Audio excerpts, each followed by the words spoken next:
ये भागवन, ये जो भागवत सामने रखी है, ये भगवान का साक्षात्कार श्री विग्रह आपके सामने रखा है, जो आपको यहाँ तृतीय दिवस है, जो आपको हम बता रहे हैं। भगवान का व्यंगमय दर्शन है। और श्रोता बंधुओं, लिखा है श्रीमद् भागवत वार्ता, श्रीमद् भागवत वार्ता नित्यम वसति यद गृहे तदगृहम तीर्थ रूपम ही वस्ताम पापनाशनम।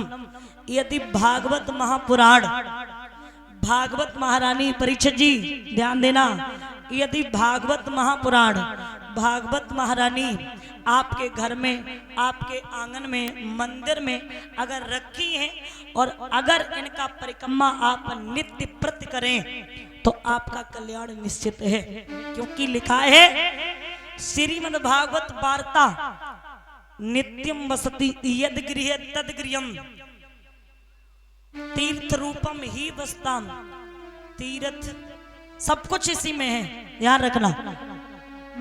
पापों को दूर करती है, कल्याण करती है श्रीमद् भागवत कथा। मैंने क्या बताया? निगम कल्प तरोर गलतम। निगम माने वेद, निगम का मतलब होता है, निगम माने वेद। वेद के कल्प वृक्ष पे भागवत रूपी फल लगा है, भागवत रूपी फल लगा है। तो एक फल होता है कैसा? फल जो होता है एक कच्चा हुआ और एक पका हुआ, कच्चा और पका। अब आप ये बताइए महाराज, अगर फल कच्चा है तो क्या उसकी गुठली आप निकाल सकते हैं? बताइए, छिलका निकाल सकते हैं? नहीं निकाल पाएंगे। और पक गया तो निकाल लोगे, और अगर गल जाए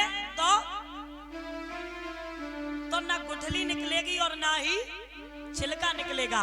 तो मेरा मतलब है ये ज्ञान से परिपक्व है, इसमें द्वेष की गुठली नहीं है और राग का छिलका भी नहीं है, ये सिर्फ ज्ञान से परिपक्व है। तो श्रोता बंधो याद रखना, पिबत भागवतम यानी कि इस भागवत को पीना है। निगम माने वेद, वेद के कल्प वृक्ष पे भागवत रूपी फल लगाए हैं, उस फल के रस को हमें पीना है और हम उस रस को पिएंगे। अब पीना कैसे है? कैसे पियोगे?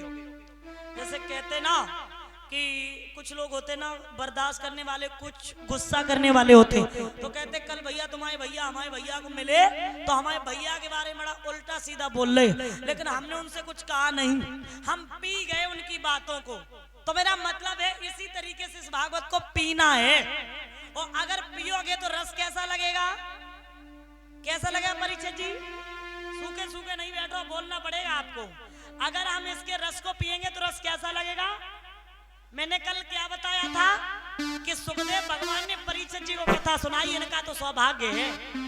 तो आपको बोलना पड़ेगा, ऐसे नहीं बैठोगे। अगर हम इसका रस पिएंगे तो कैसा लगेगा? मीठा। अब मीठा क्यों लगेगा? मीठा क्यों लगेगा ये भी बता दूं आपको मैं। देखिए, ये श्रीमद् भागवत कथा किसने सुनाई? किसने सुनाई?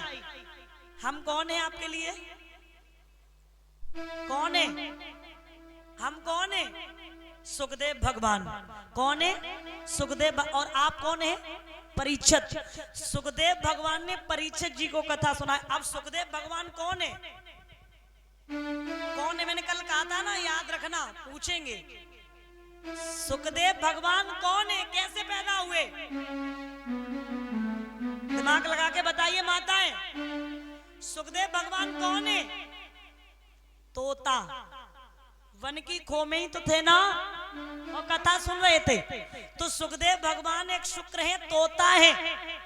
और तोता जब किसी फल को खुतर देता है ना, तो कभी भी खा के देखना उसका रस, या उसे फल को खाएंगे तो वो मीठा ही लगेगा। लगता कि नहीं लगता?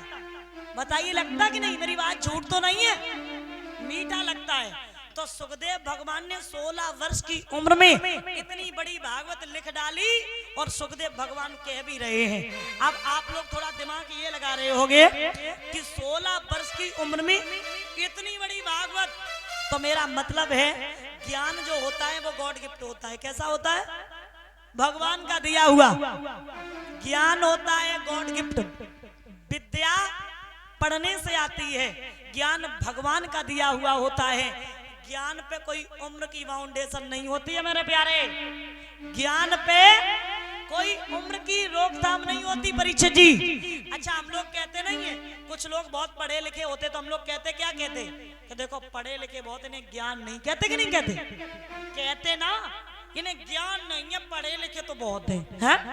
और कुछ लोग पढ़े लिखे नहीं होते और ज्ञान बहुत होता है। होता कि नहीं होता? तो मेरा मतलब है 16 वर्ष की उम्र में सुखदेव भगवान कथा सुनाते हैं। अब जब कथा सुनाते और देखिए यहाँ में आपको तालियां बजवाते हैं, भगवान का भजन कहलवाते हैं बड़े भाव से और बड़े प्यार से, लेकिन आप लोग नहीं कहते हैं। लेकिन भागवत में ऐसा लिखा है कि ऐसी रसना में लगी जाए आग, राम नाम काहे ना जपे। एक बार आप लोग कहिएगा, ऐसी रसना में लगी जाए आग। अरे मेरी में नहीं आग लगेगी, तुम्हारी में लगेगी, तुम नहीं गाओगी तो। हमारी रसना क्या होती है? रसना जानते हो क्या होती है? जिब्या। माता जानती हो? रसना होती है जिब्या। तो मेरा मतलब है कि तुम्हारी जीभ में आग लग जाए अगर भगवान के भजन में ताली और ना बजाओ और गाना ना गाओ, ठीक है? मेरे में नहीं। और माफ करना दादा, मैं उस सामान्य आग की बात नहीं कर रही हूँ, मैं उस आग की बात कर रही हूँ राम नाम मणि दीप धरि जिय देहि हरिद्वार, तुलसी भीतर बाहर और जो चाह से उजियार। राम नाम नामक दीपक को जिब्या के बीचों बीच देहरी पर रख लो मेरे प्यारे, तो बाहर भी प्रकाश होगा और अंदर भी प्रकाश होगा। तो मेरा मतलब है कि ऐसी रसना में लग जाए आग, ऐसी रसना